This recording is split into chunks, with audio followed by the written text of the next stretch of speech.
ഞങ്ങളുടെ ഒരു വിലയിരുത്തലനുസരിച്ച് എറണാകുളം പാർലമെന്റ് നിയോജകമണ്ഡലത്തിൽ ഒരു മികച്ച വിജയം കരസ്ഥമാക്കാൻ സാധിക്കുമെന്ന് തന്നെയാണ് പ്രതീക്ഷിക്കുന്നത്.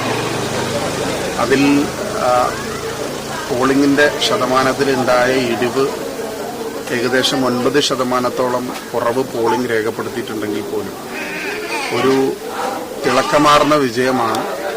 എല്ലാ നിയോജകമണ്ഡലത്തിലും വ്യക്തമായ ഭൂരിപക്ഷത്തോടുകൂടി വിജയിക്കാൻ സാധിക്കുമെന്നാണ് ഞങ്ങൾ പ്രതീക്ഷിക്കുന്നത്. എത്ര ഭൂരിപക്ഷം എന്ന് പറയുന്നത് ഈ ഒരു സാഹചര്യത്തിൽ ശരിയല്ല. കാരണം ജനങ്ങൾ വിധി എഴുതിയിരിക്കുന്ന ഒരു തെരഞ്ഞെടുപ്പിൽ ഞങ്ങളുടെ കണക്ക് പ്രകാരം ഐക്യജനാധിപത്യ മുന്നണിയുടെ ഓരോ മണ്ഡലങ്ങളിലും എടുത്ത തെരഞ്ഞെടുപ്പിന്റെ കണക്ക് അനുസരിച്ച് വ്യക്തമായ മേൽക്കൈ ഉണ്ടാകും എന്ന് തന്നെയാണ്. അതൊരു ചരിത്ര ഭൂരിപക്ഷത്തിലേക്ക് പോകും എന്ന് തന്നെയാണ് ഞങ്ങൾ പ്രതീക്ഷിക്കുന്നത് അതാണ്. കാരണം കേന്ദ്ര സംസ്ഥാന സർക്കാരുകൾക്കെതിരെ വിധി എഴുതുന്ന ഒരു തെരഞ്ഞെടുപ്പ് ആകുന്നതോടൊപ്പം തന്നെ അവസാന ദിവസങ്ങളിലുണ്ടായ CPM BJP കൂട്ടുകെട്ട് കേരളത്തിലെ പൊതുസമൂഹം അത് എഴുതിത്തള്ളും. അത് കോൺഗ്രസിനും ഐക്യജനാധിപത്യ മുന്നണിക്കും അനുകൂലമായി മാറുമെന്നാണ്.